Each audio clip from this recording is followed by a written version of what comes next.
توی این ویدیو قراره با هم دیگه سمنو درست کنیم. بهتون یاد میدم که چطوری یه سمنوی شیرین و خوشرنگ و خوشمزه درست کنیم.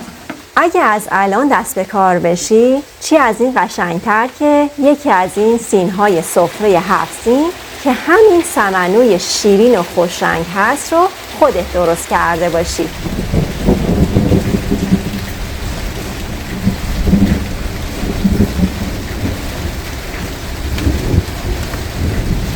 نیم کیلو گندم مخصوص سمنو رو پاک میکنم.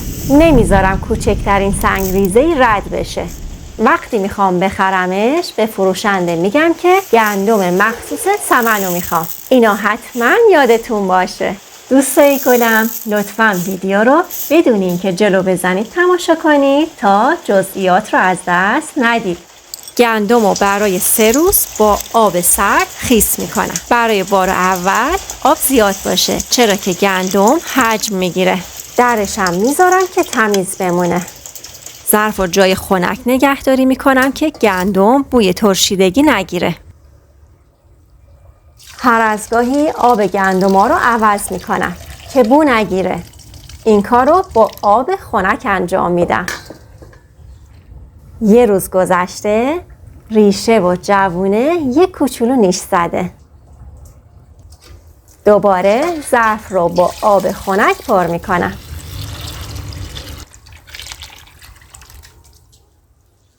3 روز گذشته، وقتشه که جای گندما رو عوض کنم.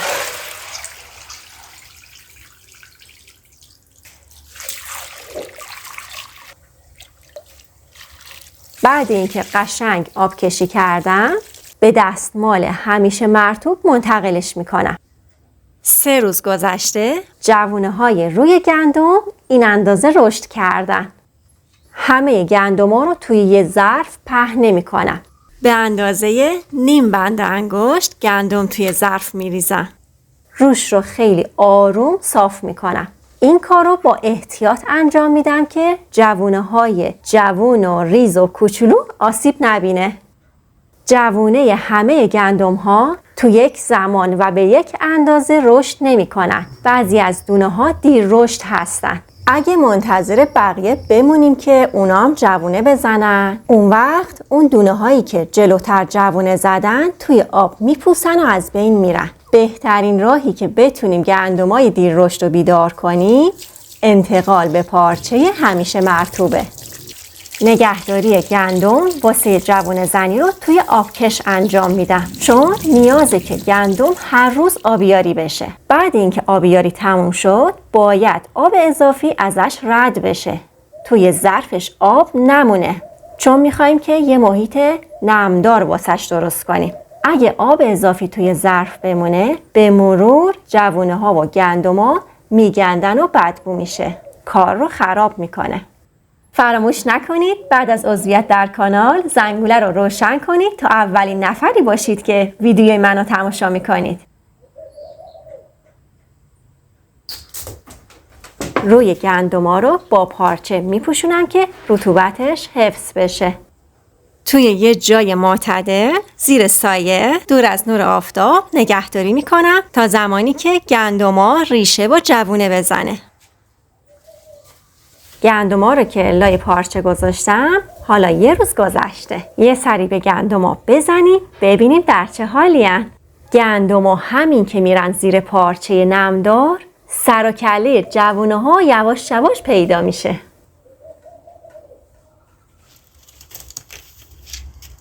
از روزی که گندما رو لای پارچه منتقل میکنم تنها به آبیاری اکتفا نمیکنم. به رشدشم دقت میکنم که کی میتونم گندم و قالبی ازش جدا کنم و مستقیم بذارمش تو سبد. واسه من 4 روز طول کشید تا به این مرحله برسه. گاهم پیش میاد که این جابجایی بستگی به عوامل محیطی داره مثل دما، نور که روی میزان رشدش تأثیر میذاره. یا کمی زودتر یا کمی دیرتر این اتفاق میافته. ریشه ها قشنگ در هم تنیده شدن و ساقه هاشم 1 کوچولو رشد کردن. اگه واسه این جابجایی دیر به جنبم ریشه های گندم از تار و پود پارچه رد میشن و به همون حالت به رشد خودشون ادامه میدن. در نتیجه جدا کردنش سخت میشه. پس بهتره که قبل اینکه ریشه ها وارد تار و پود پارچه بشن از پارچه درش بیارن تا بقیه مراحل رشد رو توی آبکش طی کنه.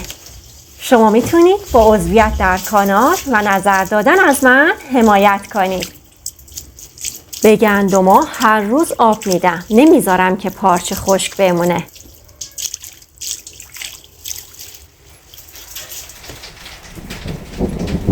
من با لمس یک برگ به حقیقت جنگل پی میبرم. اما بعضی از انسانها با دیدن جنگل به حقیقت ساده یک برگ هم نمیرسن. الان 4 روز میگذره که گندما مستقیم توی آبکش هستن. یه خورده بهشون آب بارون بخوره. لمس کردنشون لذت بخشه. چقدر خوشگلن.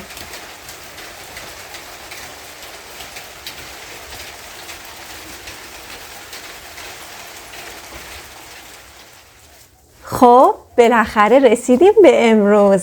روزیه که میخوایم سبزه رو برش بزنیم. برش زدن سبزه رو خیلی دوست دارم.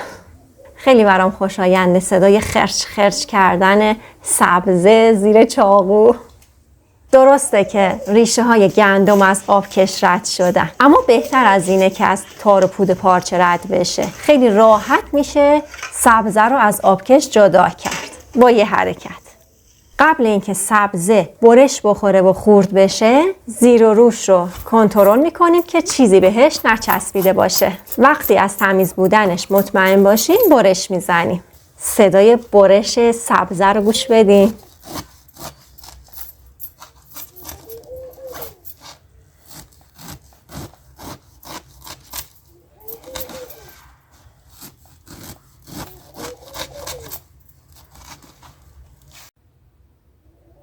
سبزه اول به قطعات بزرگتر برش میخوره و بعد کوچیکش میکنیم تا به دستگاه سبزی خورد کنه خونگی آسیب نرسه، به فشار نیفته. عطر سبزه تر و تازه اینجا پیچیده که جای همتون خالی.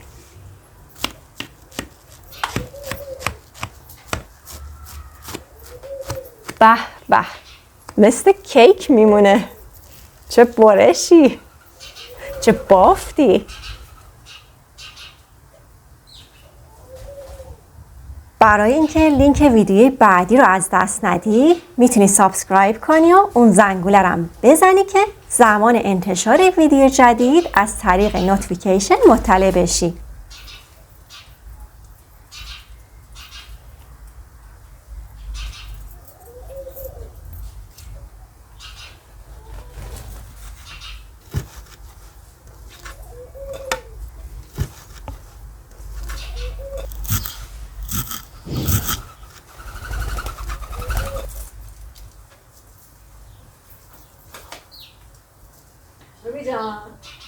روبی جان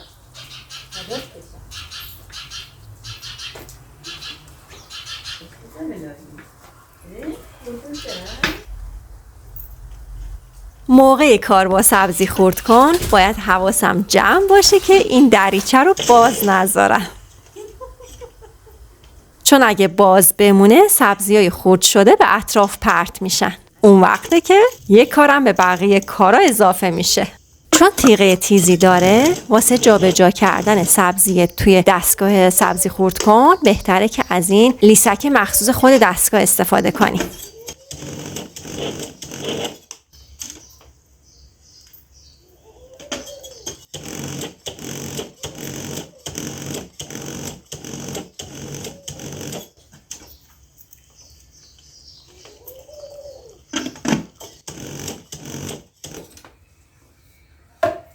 اگه سبزی امسال تو میخوای خودت درست کنی، آخر ویدیو 0 تا 100 بهت یاد میدم.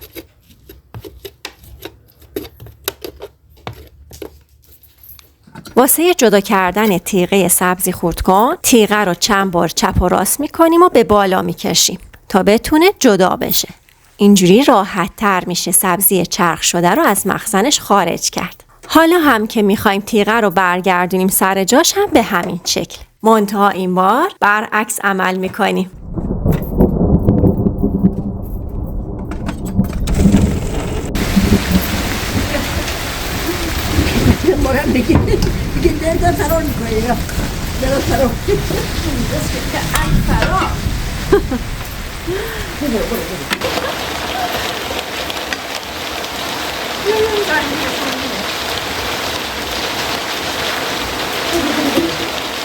به چه بارون خوبی گرفته.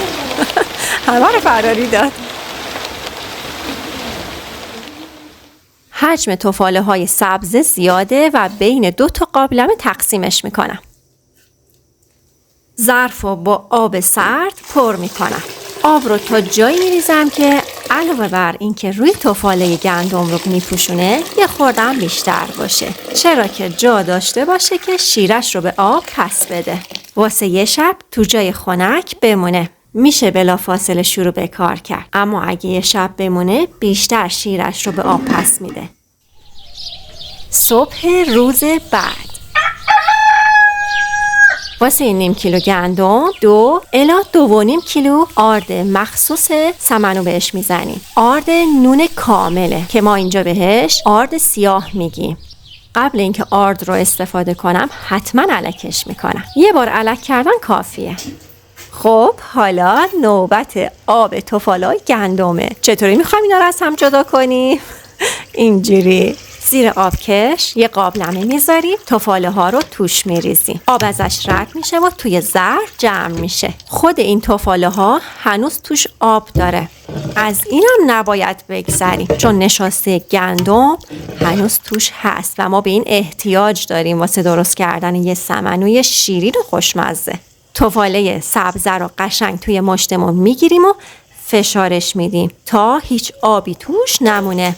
ولی این تفاله ها رو دور نمیندازیم و هنوز باهاش کار داریم.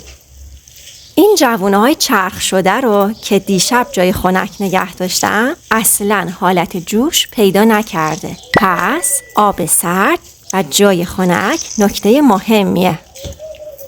این تفاله ها هنوز شیره گندم رو تو خودشون دارن. پس یه سری دیگه ازش آب میگیریم. آب رو تا جایی میریزیم که روی تفاله رو بپوشونه.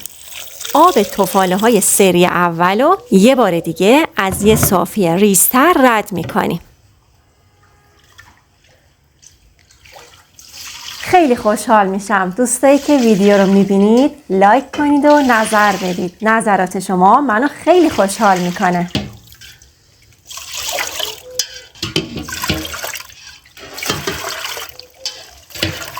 نشاسته گندم ته ظرف میمونه. یه کوچولو قابلمه رو تکون بدیم از ته ظرف بلند میشه. اصل کاری همین نشاسته گندمه.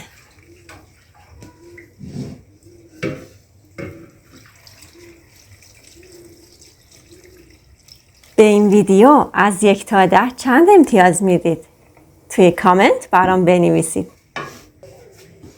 حالا وقتشه که آرد الک شده و آب جوونه های گندم رو با هم ترکیب کنیم.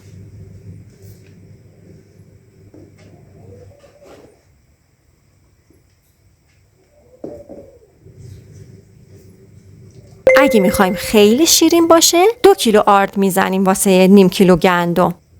اما اگه بخوایم اقتصادی ترش بکنیم و حجمش رو یه خورده بیشتر کنیم 2.5 کیلو آرد میزنیم. آرد و آب رو کم کم اضافه میکنیم. یه دفعه همه رو با هم مخلوط نمیکنیم.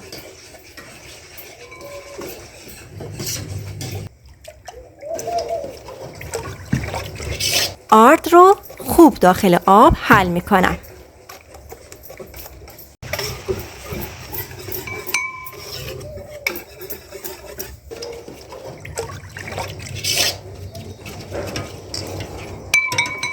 همه 2.5 کیلو آرد رو با آب سری اول مخلوط میکنیم.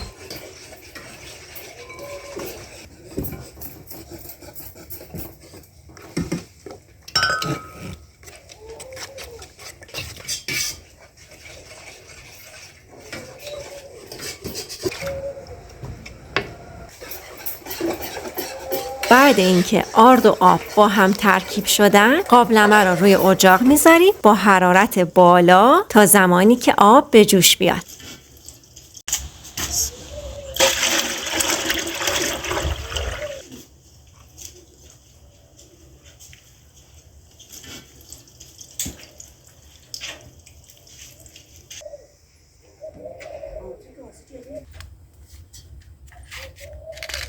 اگر از ویدیو خوشتون اومده ویدیو رو لایک بکنید. اگر تا حالا کانال رو سابسکرایب نکردید سابسکرایب کنید تا ویدیوهای بیشتری رو از این کانال ببینید. آبجین کار تمام شد؟ بیا کمک کن دیگه. چه بویی میده؟ بوی سبزه میده. بوی خاص میده. گیره من دوم بزن. دوم نمیزنی؟ آب سری دوم تفاله های گندم هم به قابلمه اضافه شد.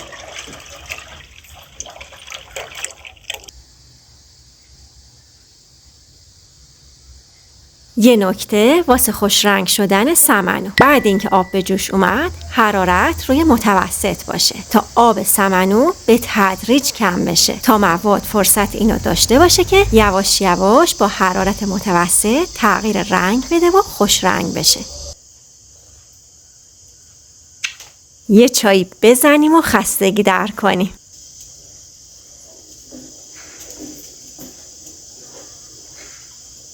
آب داره یواش یواش گرم میشه. نشاسته های گندم داره خودشو نشون میده. ببینین نشاسته های گندم چقدر شفاف و خوشگله. این حالتشو خیلی دوست دارم. مدام هم میزنیم تا نشاسته گندم ته نگیره. هر از گاهی اطراف ظرف رو با کفگیر تمیز میکنم که نمونه و به مرور خشک نشه. حیف میشه. این کارو با احتیاط انجام میدم که آب جوش به اطراف نپره.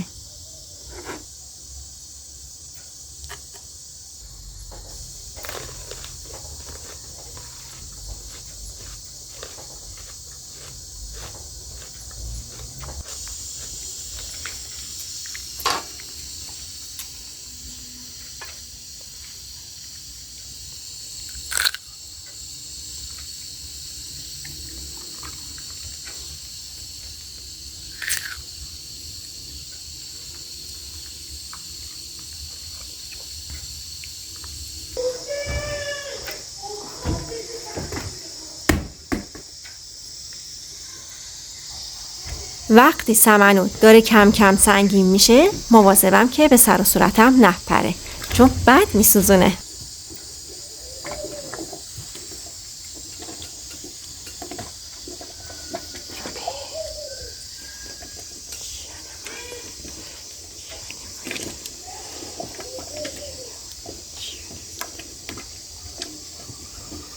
اگه سوالی براتون پیش اومده توی کامنت ها حتما بپرسید. خوشحال میشم جواب بدم. رفته رفته هرچی غلظتش بیشتر میشه حرارت رو کم میکنم. شب شده و همچنان داریم ادامه میدیم.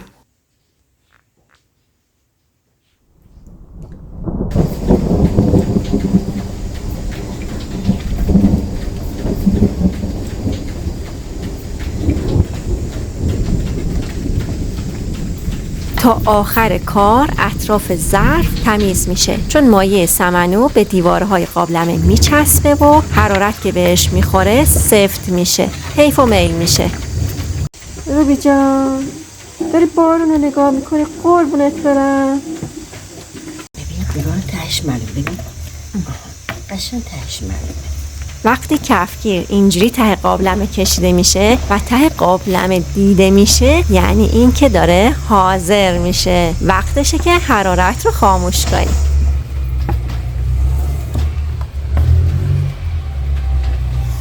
اگه از ویدیو خوشتون اومده با دوستاتون به اشتراک بذارید. سمنو بعد سرد شدن سفت میشه. سمنو رو گرم تو ظرف مورد نظر میریزم. اگه بعد سرد شدن توی ظرفشون بریزم شکل نازیبایی به خودشون میگیرن.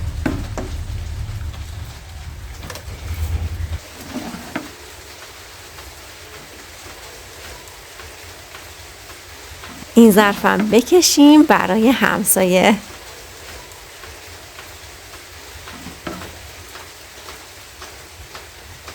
اگه میخوای یه سبزی عدس پرپشت و سر حال درست کنی، دیدن این ویدیو رو بهت پیشنهاد میدم.